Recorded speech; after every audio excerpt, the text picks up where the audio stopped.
sarees పట్టు సంబరాలు. Win 5 gram gold coin, 3 winners every week on purchase of 10,000 rupees. అంటే ఇండస్ట్రీలో లైక్ మనందరికీ తెలిసిందే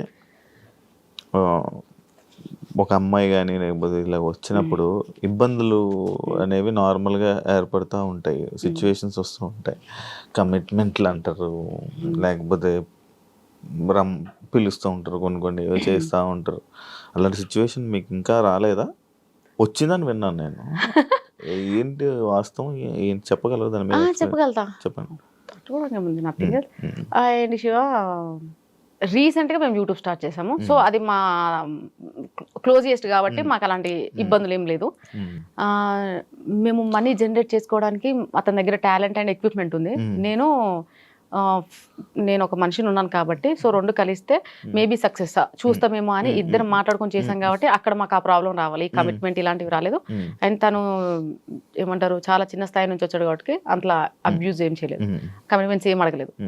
ఒక మూవీ చేశాను, ఆల్రెడీ మూవీ చేశాను ఒకటి, పోలీస్ క్యారెక్టర్.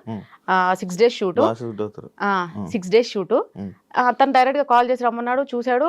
చూడగానే ఫస్ట్ తను ఏమన్నాడంటే వీడియోలో చూసి బాగా హైట్ పర్సనాలిటీ అది అనుకున్నా, చూస్తే చిన్నగా ఇంత. నేను అందులో మళ్ళా నార్మల్ డ్రెస్ లో వెళ్ళాను, శారీలో కాకుండా ఇంకా చిన్నగా ఉంటాను.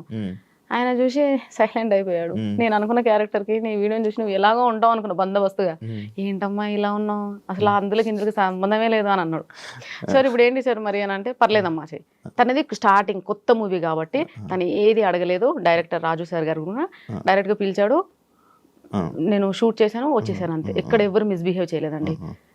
కాకపోతే రీసెంట్ గా ఎవరో ఒకతను కలిశాడు, అంటే లైక్ కాంటాక్ట్ లో మొబైల్లోనే. తను అడిగాడు ఏమని డైరెక్ట్గా అన్నాడు. లైక్ ఏమని, కంపల్సరీగా కొన్ని ఉంటాయమ్మా, అది ఓకేనా అన్నాడు. ఏంటి సార్ కొన్ని ఉంటాయి నాకు డైరెక్ట్గా చెప్పు. నాకు ఎలగలేదు సార్, నేను చెప్తాను కదా, నా వీడియోస్ చూసి మీరు ఏదో అనుకుంటారు కానీ నాకు ఎలగదు. చెప్పండి సార్, స్పీకర్ పెట్టా. మళ్ళీ ఏది ఉన్నా మా హస్బెండ్ మా ఇంట్లో అందరూ అన్ని స్పీకర్ పెట్టా మాట్లాడుతాను.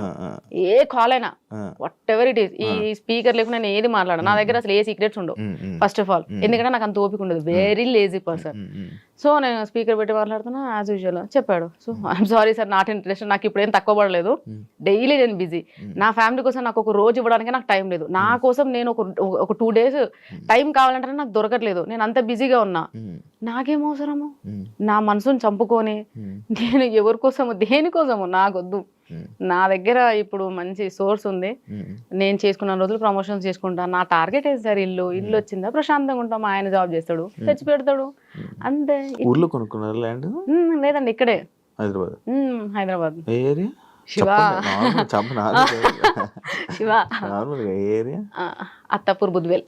అమ్మో మంచి ప్లేస్ లోనే కన్నారు. సో అలా బాగానే పడింది అయితే. ఖాళీ స్థలం. సో ఇంకొంచెం కష్టపడి ఇల్లు కట్టించేసి ప్రశాంతంగా ఉంటాను. అందరినీ ఇక్కడ షిఫ్ట్ చేసేది అంతే. ఇప్పుడు ఎక్కడ ఉంటారు? ఇప్పుడు ఉండేది అక్కడే.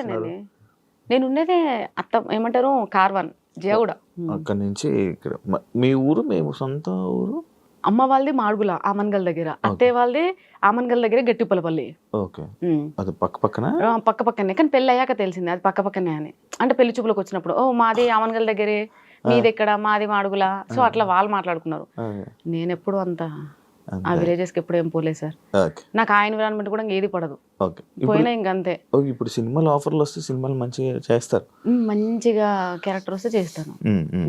ఓకే, ఏమైనా వస్తుంటాయి ఆఫర్స్ మీకు? వస్తున్నాయండి, వస్తూనే ఉన్నాయి.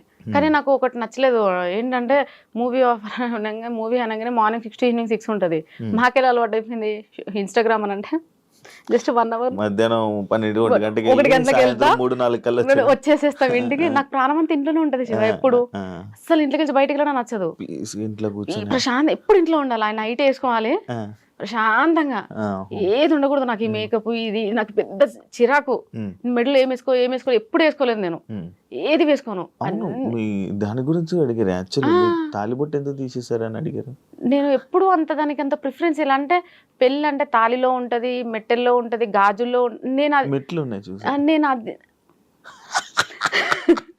ఎప్పుడు చూసావు శివ? ఎప్పుడు చూసా కాలేదు అంటే జస్ట్ క్వశ్చన్ అడిగే ముందు జస్ట్ చెక్ చేసా.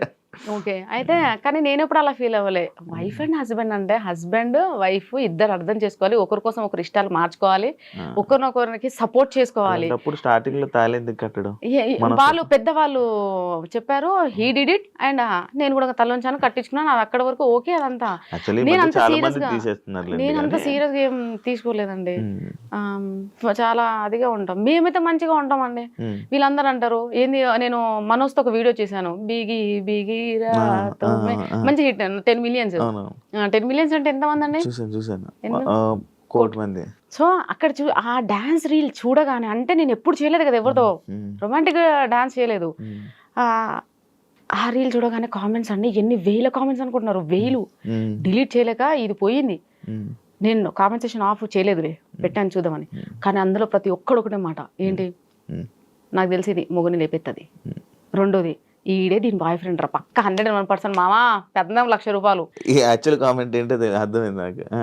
మామా 14 లక్ష, వీళ్ళిద్దరు డెఫినెట్ గా రిలేషన్షిప్ లో ఉన్నారంటారు. సార్ మనోజ్ అతను ఏంటో కూడా నాకు తెలియదు. స్టూడియో ఉందని ఒక అబ్బాయి చెప్పాడు. స్టూడియోకి వెళ్ళాము, చూసాము. ఆ స్టూడియోలో డాన్స్ రీల్ అంటే నా సాంగ్ ఏమంటారు ప్రమోషన్ రీల్ చేసాము. దాని తర్వాత అట్లా తను తెలుసు. దాని తర్వాత నేను ఈ సాంగ్ అనుకున్నాను, ఎవరితో అనుకుంటే మనోజ్ కొరియోగ్రఫీ బాగా చేస్తాడు, కొంచెం మనకి డాన్స్ రీల్ సెలెక్ట్ చేసిన మన పక్కన పర్సన్ కూడా ఆ లెవెల్లో ఉంటేనే సూట్ అవ్వాలి కదండి. సో అట్లని చెప్పి అతను సెలెక్ట్ చేశాను. తను నేను ఇప్పుడు ఒక కాల్ కూడా మాట్లాడలేదు తనతో. జస్ట్ ఓన్లీ ఒక message, Manoj coming to studio, ఈ రీల్ ప్లాన్డ్, ఓకే మేడం రండి, అంతే. మళ్ళీ ఎప్పుడు నాకేదైనా ప్రమోషన్ వచ్చినప్పుడు మాత్రమే తన నేను పింగ్ చేస్తా. అలాంటిది వీళ్ళు డిసైడ్ అయిపోయారు. నా లవర్ అంటారు, వాడు నా బాయ్ ఫ్రెండ్ అంటారు, పక్క రిలేషన్షిప్ లో ఉన్నా అంటారు, హస్బెండ్ ని లేపేస్తా అంటారు. అరే నేను మా ఆయన ఎట్లున్నామో చూసిరు అనుకో చచ్చిపోతారు మీరు. తెలుసా ఎంత క్లోజ్ గా ఉంటాం తెలుసా శివ, అన్యోన్యత. నాకు అసలు అర్థమే కాదు. నా మెంటల్ స్టేటస్ ఏందో మీకు తెలియదు, నా బాడీ నేను ఎట్లుంటానో మీకు తెలియదు. డిసైడ్ చేసేస్తారు ఒక రీల్ చూసి. నాకంత ఓపిక లేదు. చాటింగ్లు అంటే అసహ్యం, కాల్స్ మాట్లాడడం అంటే ఎలర్జీ. బయట రెడీ అయ్యి వేరే పర్సన్స్ తో ఇట్లా వెళ్ళాలి, అక్కడికి వెళ్ళాలంటే ఎంత అన్కంఫర్ట్ ఉంటుంది తెలుసా. ఎప్పుడు పోవాలరా బాబు ఇంటి నుంచి, ఇంటికి పోవాలి. మళ్ళీ మా ఇంట్లో వాళ్ళతో ఫ్రీగా ఉంటా. మా హస్బెండ్ నేను మా పిల్లలు ప్రశాంతంగా వెళ్తాం. మూవీస్ వీకెండ్స్ మంచిగా వెళ్తాం మేము అంతా. వీళ్ళు ఆ రీల్ చూసి ఏదనుకుంటా. నేను అదే అంటాను సార్, ఒక రీల్ ని చూసి ఎందుకండి ఒక జడ్జ్ చేసేస్తారు. ఓ డ్రెస్సింగ్ చూసి కూడా, డ్రెస్ లో ఏముంటది, నా క్యారెక్టర్ ఏదో తెలియనప్పుడు డ్రెస్సింగ్ చూసి క్యారెక్టర్ ఎలా చెప్తావు? అంటే డ్రెస్ ఇంకా స్లీవ్లెస్ వేసుకుంటే ఇంకా అయిపోయిందా? ఇంకా నా ఇష్టం ఏముండదు. నేను ఇంకో 2-3 సంవత్సరాలు వేసుకుంటాను. 2-3 సంవత్సరాలు మా అబ్బాయి ఎందుకు వచ్చేస్తాడు అంటే 16 years. అప్పుడు మా అమ్మాయి కూడా 11-12 years వస్తుంది. అప్పుడు నేను వేసుకోలేనండి ఇవన్నీ. నేను వేసుకోలేను కదా. అంటే నేను వేరే ఫ్యూచర్ లో యంగ్ లేడీస్ వీళ్ళందరూ అడిగితే నేను వేసుకోకపోతే అది నేను ఫీల్ అవ్వాలా? నేను పుట్టింది ఎవరి కోసం? మీకోసం, మిమ్మల్ని సాటిస్ఫై చేయడానికి పుట్టినా, నా కోసం నేను పుట్టినా? మా నాన్న నన్ను ఎందుకు అన్నాడు నాకు అర్థం కాలే. ఇప్పుడు వేసుకుంటారు మీరు? నేను రెగ్యులర్ గా నేను అలాగే ఉంటాను సార్. లూజ్ టీషర్ట్లు షార్ట్ వేసుకొని ప్రశాంతంగా అంతే. ఇంకా నాకు ఫుల్ ప్యాంట్లు వేసుకోక ఇప్పటివరకు ఇంట్లో ఎప్పుడన్నా మా ఆయన చూసాడేమో అడగండి. ప్యాంట్లు ఎప్పుడన్నా మా ఆయన చూసాడా? మా ఆయన ఇంకొక హ్యాపీ ఏంటో చెప్పనా, శారీస్ లో ప్రమోషన్స్ చేస్తూ శారీస్ లో రెడీ వెళ్తున్నా చూసినావా, అమ్మ నా జన్మ ధన్యమైపోయింది. నేను ఇంకా సచ్చే వరకు చూడాలనుకున్నాను. నేను సీరియల్ ఏదో ఇంట్లో ఫంక్షన్ అయితే మాత్రం వెళ్తాను సార్. అత్తయ్య వాళ్ళ సైడ్ ఫంక్షన్స్ ఏ ఫంక్షన్ అయినా కానీ పక్క శారీ. ఎందుకంటే అది వీళ్ళ రెస్పెక్ట్ పక్కన పక్క శారీ. మళ్ళీ మా ఇంట్లో ఇక్కడ సైడ్ మా అమ్మ వాళ్ళ సైడ్ అయితే లేదు కాంప్రమైజ్. అందరికీ తెలుసు కదా సార్, చిన్న ఉన్నప్పుడు చూసారు కదా, లైక్ ఈమె మగ పిల్లల్లో పెరిగింది, ఈ పిల్లకి అలవాటు, సో అదే. కానీ అత్తయ్య వాళ్ళకి తెలియదు కదా. కానీ అత్తయ్య వాళ్ళందరికీ మాత్రం మోస్ట్లీ తెలుసు ఈ అమ్మాయి వెస్ట్రన్ లోనే ఎక్కువ ఉంటది అని. సో అట్లా. సో మా హస్బెండ్ మాత్రం చాలా హ్యాపీగా ఫీల్ అయ్యాడు. ఏమంటే ఇన్స్టాగ్రామ్ వచ్చిందో చీరలలో కనిపించినవి, నా జన్మ ధన్యం అయిపోయింది.